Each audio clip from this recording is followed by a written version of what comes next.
Welcome to another episode of the hottest movie review on the internet today, the A-List Review. I am your host, the Game Changer, Wes Troop, and it's time to go back to the couch. That's right, because this is a film that is now available to check out on Netflix. It's the highest premiered movie ever on Netflix. It stars Dwayne "The Rock" Johnson, Ryan Reynolds, and Gal Gadot. My review of the 2021 action comedy, Red Notice, coming up now.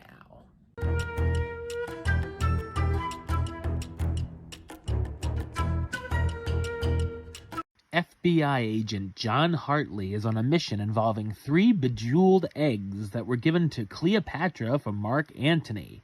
Hartley believes that international art thief Nolan Booth is looking to steal one of the eggs from a museum in Rome. Booth and Hartley end up crossing paths when he tries to steal the egg, and through a number of interesting circumstances, John finds himself being framed by another art thief named the Bishop, and ends up in the same prison as Booth. The two unlikely parties must partner up in order to try and catch the Bishop and stop her from collecting all 3 eggs. So what did I think of Red Notice? I thought it's a familiar but enjoyable action comedy. It's directed by Rawson Marshall Thurber, who's best known for directing the comedies Dodgeball and We're the Millers, and also worked with Dwayne Johnson in Central Intelligence and Skyscraper. There's a number of fun action sequences, including a slick chase through a museum, an amusing prison break, and a cool car chase.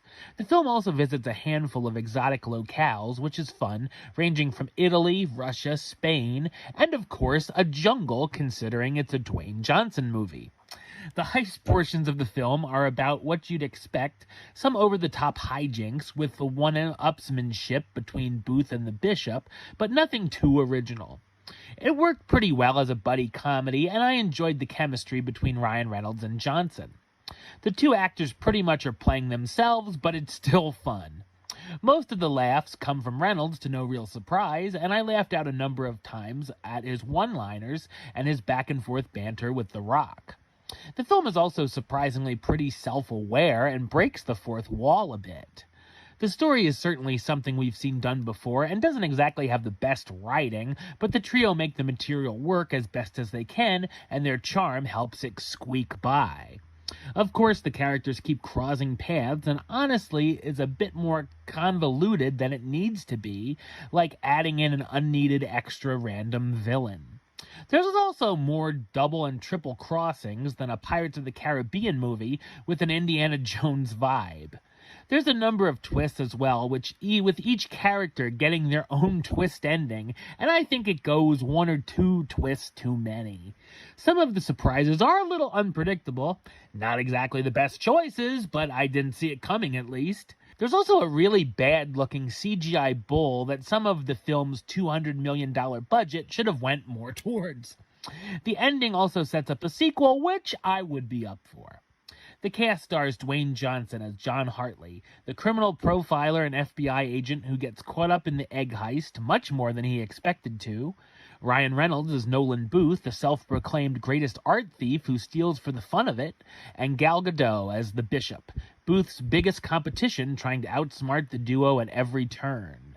There's also a rather humorous surprise cameo towards the ending as well. While it's not exactly original, the cast, which is what you're pretty much here for, make it amusing and give us a mostly entertaining ride. Number-wise, I'm going to give it a 6 out of 10, which gives it the A-list rating of Do It. Alright, well that's the show. I'll be back with another review very soon. But until then, don't forget to subscribe right here on YouTube. youtube.com/westside515. Like the show on Facebook, facebook.com/WestTroopAlist. And of course, you can follow me on the Twitter and the Instagram @WestAlist. Until next time, Troop out.